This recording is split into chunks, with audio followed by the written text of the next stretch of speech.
آئے روز نئی نئی مصیبتیں، نئے نئے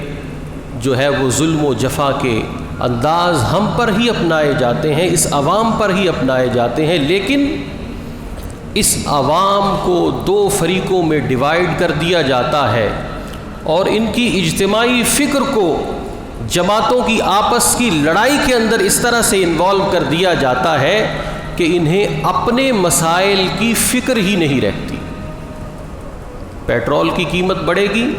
تو ہماری عوام میں ہی وہ طبقہ جس کی پارٹی نے قیمت بڑھائی ہے وہ چاہے تنگ دست ہے لیکن اپنی انا کی خاطر، اپنی کہی ہوئی بات کی خاطر دوسرے پارٹی کے ورکر کے سامنے سر جھکے نہ، وہ اس کی مختلف طریقے سے تعویلیں کرے گا کہ کوئی بات نہیں۔ بعض تو ایسے بے شرم اور ڈھیٹ ہوتے ہیں، وہ یہ کہتے ہیں کہ اگر وہ 300 روپے لیٹر بھی کر دے تو ہم خریدیں گے، کہ یہ کوئی کسی ایک فرد کے لیے ہے یہ چیز۔ تو اس لیے یہ سوچنا چاہیے کہ ہم کن اختلافات کی نظر ہو جاتے ہیں اور اپنے اجتماعی مسائل کے لیے ہم ایسے بے وقوف بنتے ہیں، ایسے بے وقوف بنتے ہیں کہ ہم سے بڑا بے وقوف ہمیں ہی کوئی نظر نہ آئے۔ تجربہ کار ٹیم آنے کا وعدہ کیا جاتا ہے، پیٹرول کو 80 سے 180 کر کے چلے جاتے ہیں کہ ہم 80 پر لے کر آئیں گے، لیکن آ کر 100 کا اضافہ کر دیتے ہیں۔ جو اس کے بعد آتے ہیں وہ پھر اور سونے پر سہاگا نازل کرتے ہیں، اور ہم لوگ کیا ہے اپنے اس اجتماعی قتل میں بجائے اس کے کہ کسی کے ہاتھ پر اپنا خون تلاش کریں، ہم باہم دست و گریباں ہیں کہ نہیں تمہاری پارٹی نے اتنا کیا تھا، میری پارٹی نے اتنا کیا ہے،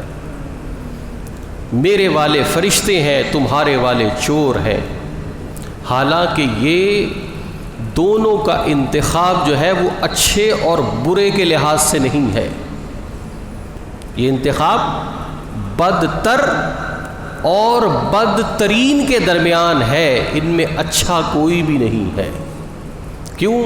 کہ ہر کسی کو آزما چکی ہے حکومت، لیکن ابھی وہ وقت نہیں آیا کہ جو عباسی دور خلافت میں کبھی ہوا کرتا تھا کہ اس قدر مہنگائی ہوئی، لوگوں نے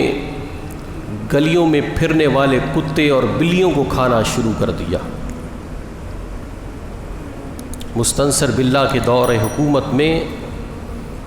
بادشاہ نے اپنے دربار کا سارا سامان بھی بیچ ڈالا اور چٹائی پر بیٹھ گیا۔ اس کا ایک وزیر گدھے پر سوار ہو کر آیا، لوگ مشتعل ہوئے، اس وزیر کی بھی تکہ بوٹی کر ڈالی اور اس کے گدھے کو بھی کھا گئے۔ یہ دور بھی گزرا ہے، لیکن آپ یہ دیکھیے کہ جب بھی معاملہ ہے، جیسے میں نے کہا کہ سوائے حکمرانوں کے سب پریشانی میں ہے، اور وہ پریشانی ہم اپنے ہاتھوں سے خود خریدتے ہیں۔ مہنگائی عوام پر مسلط ہے۔ کیا کبھی آپ نے سنا کہ ہمارے جو حکمرانوں کی عیاشیاں ہیں، ہمارے جو حکمرانوں کے پروٹوکولز ہیں، ہمارے جو حکمرانوں کے دھندے ہیں، انہوں نے اپنی آسائشوں میں رتی برابر بھی کمی کی ہو؟ کبھی سنا ہے آپ نے کہ فلاں حکومت آئی اور انہوں نے قرارداد پیش کی کہ یہ خدمت ہے اور خدمت کا ہم معاوضہ نہیں لیتے، اور قومی اسمبلی اور صوبائی اسمبلی کے ممبران نے اپنی تنخواہیں چھوڑ دی ہوں؟ کبھی ہوا ایسا؟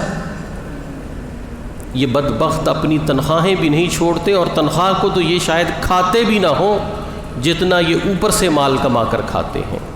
ہر وزیر، ہر مشیر رشوت ستائی کے اس جو ہے وہ دھندے کے اندر مبتلا ہے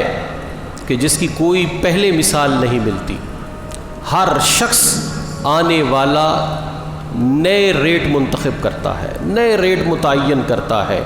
رشوت کے، ظلم کے نئے بازار گرم کرتا ہے، اور ہم